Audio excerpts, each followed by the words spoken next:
Hey, what's up, guys? Welcome back to another episode here, Sobriety University. I'm here with my friend Nick from Down Under.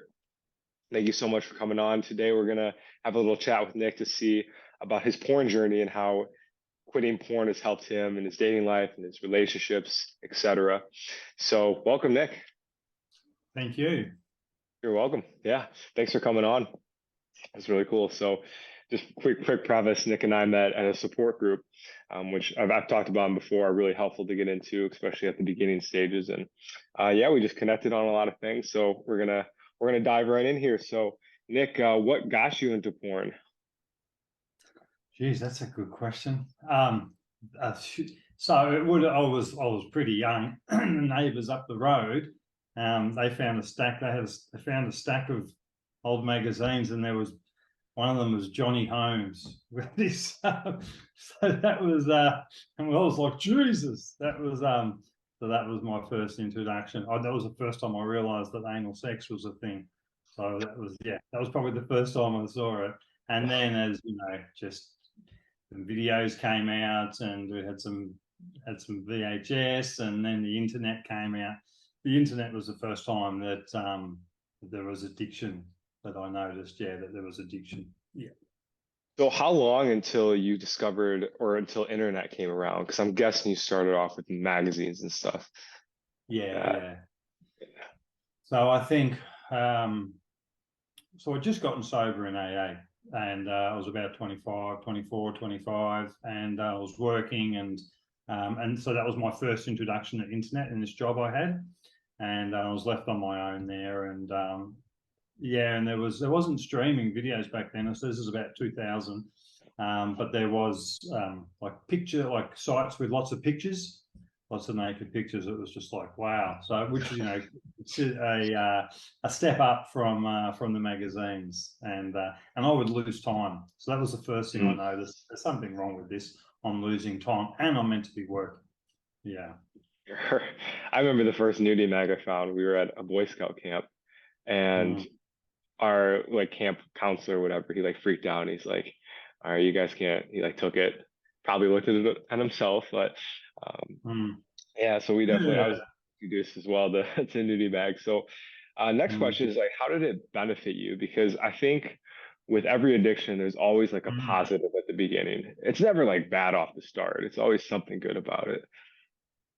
yeah. Probably not. The only I did used to watch um, porn with my partner, and we watched lesbian porn for whatever reason. We didn't have that much of a choice. It was just the videos we had there, and for whatever reason, we both tended to enjoy that, and that was sort of good, and I think a little bit healthy too. They weren't like bashing each other or doing really degrading things to each other. And it would just sort of get us in the mood. We'd watch it for 10 minutes and that. So that's probably about um, probably the only benefit I can think of in its proper context. Yeah. Okay. Cool. Yeah. Yeah, I was definitely I like lesbian porn too. It was nice. And you, as you said that, I'm like, you know what? What are we doing after this? No, we're just kidding, guys. We're not going down that path anymore. So the next question is, when did it stop benefiting you? Where you were like, okay, this might be an issue. And you kind of mentioned that a little bit ago. Yeah, so I was like, I just come through substance abuse recovery, and I'm a few years clean by this stage, and it was just this wasn't acceptable to me. It wasn't to lose time, to get dehydrated because I wasn't drinking. And it felt shameful because it wasn't like I'm out there sleeping with hot women. I'm stuck on my own in front of a computer screen, and which was fine. I didn't mind that part. If it was only going to last, 5 or 10 minutes, I could live with that. I probably would never have thought about it. But the fact it would spread out for an hour or more, and I was just like, this is unhealthy. And I'd try. I'm not going to do that again. The next day, I'd be doing it again. I'm like, this is just like drinking, so I'm not going to drink Mm. again. The next day, I'm deciding it's okay to drink. So yeah. Yeah, it's a cunning, baffling, powerful disease. Well, I mean that word can be thrown around. It's sneaky, and I think Like I experienced the same thing. And comment down below if you have too, that you just like look at your watch and all of a sudden freaking an hour's gone by and it's like, oh my gosh. And I just talked about this in a video the other day about the shame and guilt and how that's one of the benefits of quitting is that you don't have to feel that anymore. And yeah, that Mm. shame is palpable. So I guess what I'm curious next is like, how did quitting then change your life as a whole? Yeah. So I suppose the actual, because I couldn't quit, I would say I was going to quit and then I'd find myself doing it again. So I decided to go to a support group, and it was about an hour, a bit over an hour's drive away, only once a week, but I did that, and I continued to fail. To be honest, I continued to say I wasn't going to do it and do it. Probably not as well, probably less often. So I probably, stopped from doing it every day to every week to every few weeks. But I still didn't really think I was getting it, and it probably took about 9 months, maybe even a year. And in the end, but I did. The main thing was I did.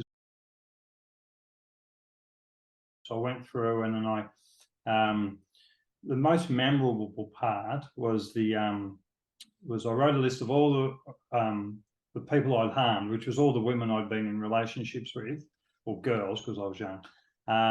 And I sort of wrote about how I'd harmed them, what I'd done wrong, how I didn't meet my standards of integrity. And it was quite a lot of letters, so were quite a lot of people. And so I wrote all these letters, never sent them because it wasn't appropriate to send them. But for whatever reason, I think that's what really healed me.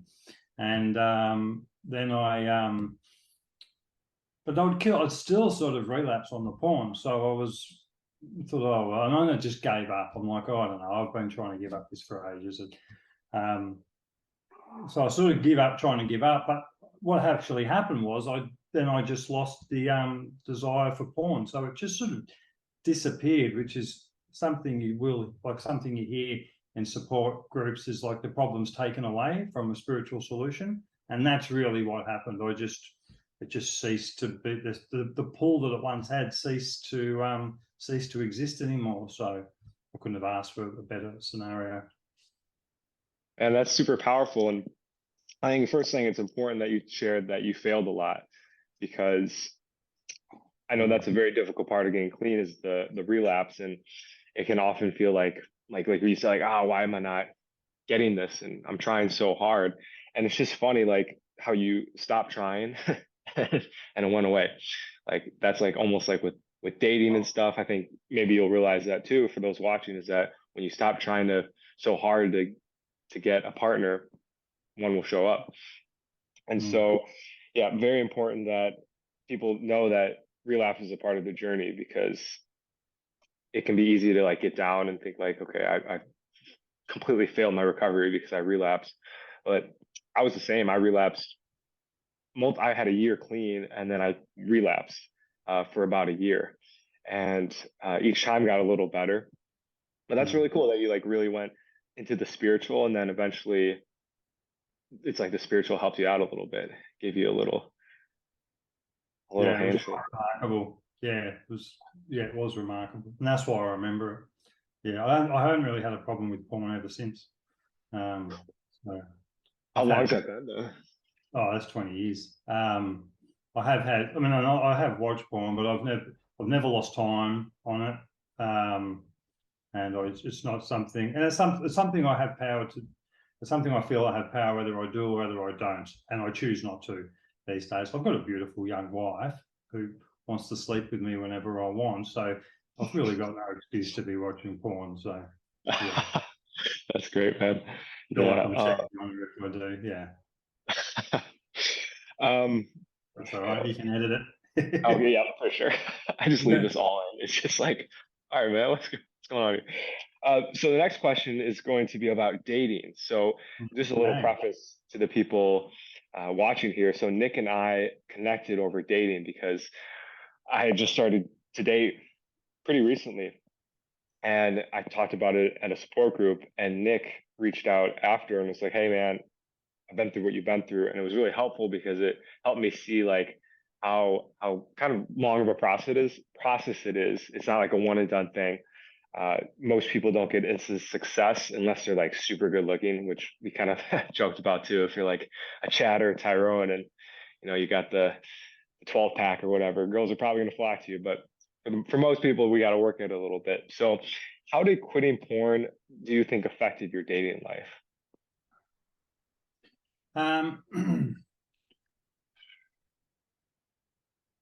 It was a big. I was in a relationship, a long-term relationship when I quit porn, and I didn't. It was a decade later before I was, or more, maybe 15 years later, before I was single and dating again. But I would comment on that topic that if you're you have, if you're single and you're dating and you want to be able to have a little bit of hunger, I suppose that might not be some motivation, enthusiasm, and I can't imagine hours spending your evening, hours watching porn is going to help that. I think you're better off going out and meeting girls, and yes, much better. Yeah.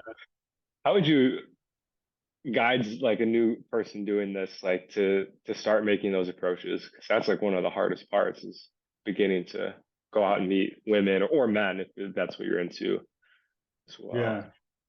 How to start? I mean, technically, I can say how I started. I watched some YouTube videos, and then I practiced in front of a camera on my own in my warehouse. I set it up and I did that. So at least I figured I'd get the muscle memory right, which sort of helped. And then there was a lot of talk, don't just read and don't just do the theory, but do the practice.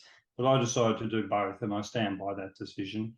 And it is tiring going out and approaching lots of women because they invariably get a lot of rejection. So it was good to spend some time reading, getting some understanding. There's quite a red pill experience or red pill awakening that you go through when you start that process. So, and I suppose you just have to do it too. I kept track of how many girls I would approach. Yeah, for a while anyway. Yep. I almost feel like it's like the same as addiction. Like you have to just kind of start doing it. Like when in quitting an addiction, it's I know I've fallen into that trap before where I would research for months like how to do something, and I would never actually go do it. And that could be something that people are doing with addiction too, like trying to find ways to get sober without actually going out and get sober. So I think that's a great piece of wisdom from Nick here is just to like at some point you just got to kind of pull up the pants and just go out and do it, and it's gonna hurt. Cold approach hurts. Talking about dating here, and addiction hurts too. But yeah, the first rejections, man, were were so cringy, but it gets easier. And being off porn too, I know personally, I've been able to connect deeper with women on an emotional level, not just like a being able to like pull a girl home or whatever. So, do you think you found maybe more of a emotional or spiritual connection when you weren't watching porn as much? Yeah, there's a couple of points there. I think the type of porn may have not, I mean, you could go without porn too, but I also think, like, let's say if you think of then just because alcohol is easy, the first thing you might want to do is try drinking less or try drinking light beer. And if that doesn't work, try something more extreme. So if you're having a problem with porn, maybe change the type of porn you're watching, because I think like there's just even if I was to watch porn, I would be very picky in the type I would watch, because I think a lot of it is very bad for you. Like it's just degenerate and evil. So without being too morally judgy, I don't think it's good for you. And I don't think it's good for your relationship to have an emotional, spiritual, nor physical relationship with a woman by watching by watching bad porn, you could call it. Yeah. Yeah, there's some weird porn out there, man. Jeez. I want to. There's some funny ones too. Like there's it's called stuck porn. So it's like people get stuck in like a washer. Okay. Yeah, okay. Yeah. So yeah, well, hey Nick, this has been awesome. Thank you so much for coming on. You're Uh, welcome. I think people are going to get great value from this. And if anyone does want to reach out to you, is there like a website or email they can contact you in? Um, Probably not. Okay. But maybe I'll give it to you. Maybe you can put it in the show notes. Okay, sure, sure. Awesome. Awesome, guys. Yeah, make sure to like, comment, subscribe, and give a big thumbs up for Nick. Big thank you. And maybe we'll have him on the channel sometime again to talk about some other addictions. So have a great day, I've got guys. lots of them. That's good. Awesome, man. Thank you so much. Recovered from lots of them, might be better to say. Cool. Yeah, Thanks, Joel. you're welcome. Bye.